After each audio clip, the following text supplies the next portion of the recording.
حبايبي عاملين ايه؟ يا رب تكونوا بخير.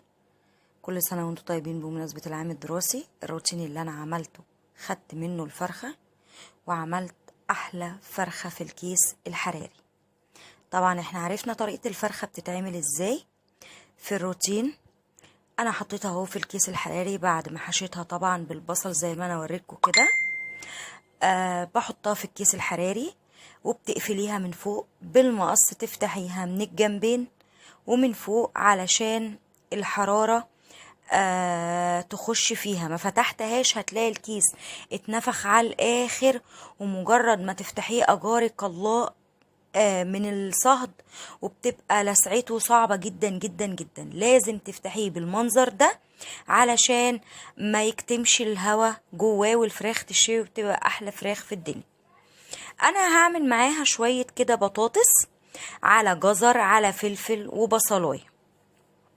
قطعت القطع مكعبات بطاطس وجزر وفلفل وبصل، حطيت عليهم في طبق شوية مية، حطيت عليهم شوية زيت، حطيت كمان شوية بابريكا وملح وفلفل والتوابل بتاعتي. خلاص كده هدبلهم مع بعض مع مكعب مرقة. هتفتحيه كده، هتهرسيه وتحطيه على الخضار. هنزل كمان بفلفل اسود وملح وكزبرة وتوم بودر على الخضار المشكل الجميل ده، وتقلبيه كويس جدا. ليكي طريقتين، ممكن تحطيه مع الفرخة في نفس الكيس، وممكن تحطيه في كيس تاني لوحده. انا بفضل احطه في كيس تاني لوحده. ليه؟ علشان ما يتهريش تحت الفرخة. ساعات الخضار بيستوي وبيتهري والفرخة لسه ما استوتش، عشان الفرخة تاخد سواها كامل لوحدها، والخضار ياخد سواه كامل لوحده. بحط ده في صينية وده في صينية ونفس نظامك. كمان انا قلت هعمل معاهم طاجن ام علي، وده طبعا كان ببواقي ملفية عندي من تورتة الملفية اللي عملتها قبل كده، وكان طعمه رائع. مش مهم يبقى عندك بواقي ملفية، حتى لو محشي كريمة هيبقى برضو طعمه جميل.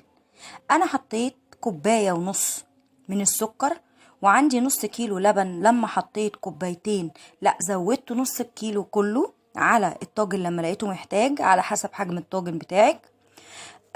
لازم يكون اللبن كاسي الملفي. خلاص كده، وقطعتين من الزبدة. انا قلبت الاول السكر مع اللبن كويس جدا، وبعدين نبدأ نعمل ايه؟ نقطع رقائق الملفي اللي عندنا في الطاجن ونصب عليها اللبن بالسكر لغاية ما يتغطى خالص. وكمان انا كان عندي كريم شانتيه، حطيت معلقتين 3 من فوق. عندك مكسرات حطي، عندك كريمة حطي، عندك قشطة حطي، كله بيبقى جميل. هو ينفع معاه مكسرات وكريم شانتيه وكمان كريمة ممكن او قشطة.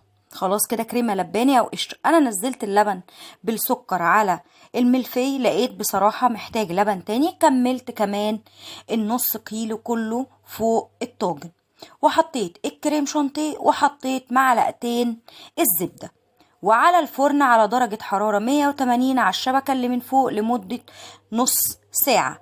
ولا اللبن يبقى باين قوي ولا تنشفيه قوي، يعني تخليه كده بخيره وجميل بيمغ زي ما بنقول. حطيت اهو الكريم شانتيه كمان، وهحط معاه قطعتين الزبدة، وهيطلع احلى طاجن ام علي في الدنيا. ساعات ناس بتعمله بالرقاق، بس انا بفضل طاجن ام علي بالميل في. وهنحطه خلاص في الفرن، وده شكله بعد التسوية مع كمان الفراخ بالتحلية بيبقى احلى حاجة في الدنيا. ما تنسوش اللايك، ما تنسوش الشير، ولو انتم مشتركين في القناة اشتركولي. دمتم في رعاية الله.